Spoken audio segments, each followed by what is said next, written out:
if Elbaff is still safe after they free Loki, they should come and find him again. This is probably referencing to the fact that Gaban likely sensed the God's Knights who had just appeared, and the Straw Hats being able to defeat the God's Knights and protecting Elbaff is a sort of test again. This could also mean a few more things. First, Luffy and Zoro are gonna get their ass handed to them by Loki or the God's Knights with some new power which they can't surmount, so they will have to go and have a training arc with Gaban, because Gaban did say they shouldn't just mess with Loki without even knowing his powers, right? If it wasn't blatantly obvious, Luffy is up there amongst the strongest. However, he was no match for the Gorosei in Egghead. I mean, if it weren't for the giant pirates, Luffy's journey might have as well ended back in Egghead. Even Dory and Broggy were able to damage the Gorosei while Luffy was rendered useless for most of the fight, meaning he is still missing out on something which he can learn only in Elbaff, and who better to teach him than the left hand of the Pirate King himself. This fight against Gaban is also reminiscent of Sabaody, where it feels like an inversion. Back then, it was the wing of the previous Pirate King, Dark King Rayleigh, who defended Luffy and the gang against one of the wings of justice, Kizaru. However, now it's the wing of the next Pirate King, Roronoa Zoro, who defends Luffy against Gaban. And what did we get after Sabaody? A short 3-day journey of Luffy to Amazon Lily, which kickstarted the Marineford saga. So what if this time we get another similar time skip in Elbaff? Giants are already said to live 3 times as long as normal humans. So what if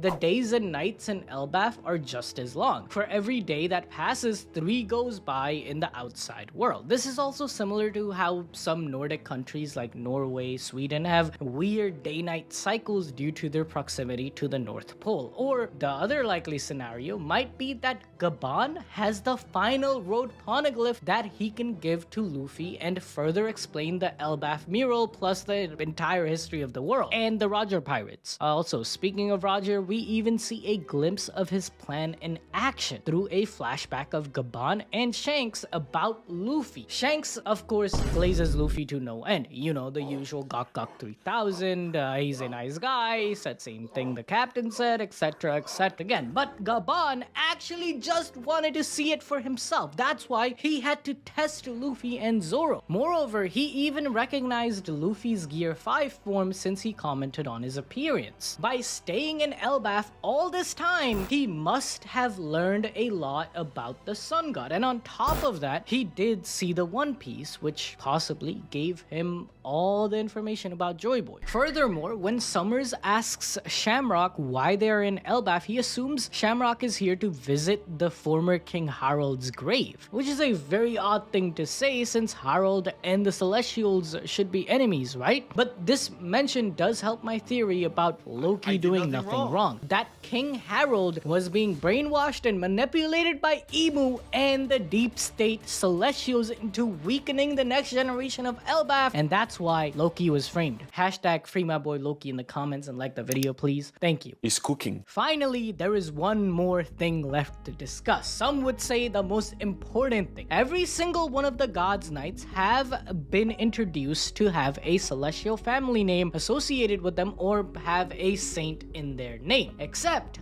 Gunko, who also looks very different from the other God's Knights, okay? Like her fashion sense is more akin to that of the revolutionaries, especially with the goggles that all of the commanders of Dragon's crew wear. You thought there would be a Sid chapter review without a mention of Dragon coming to Elbaff?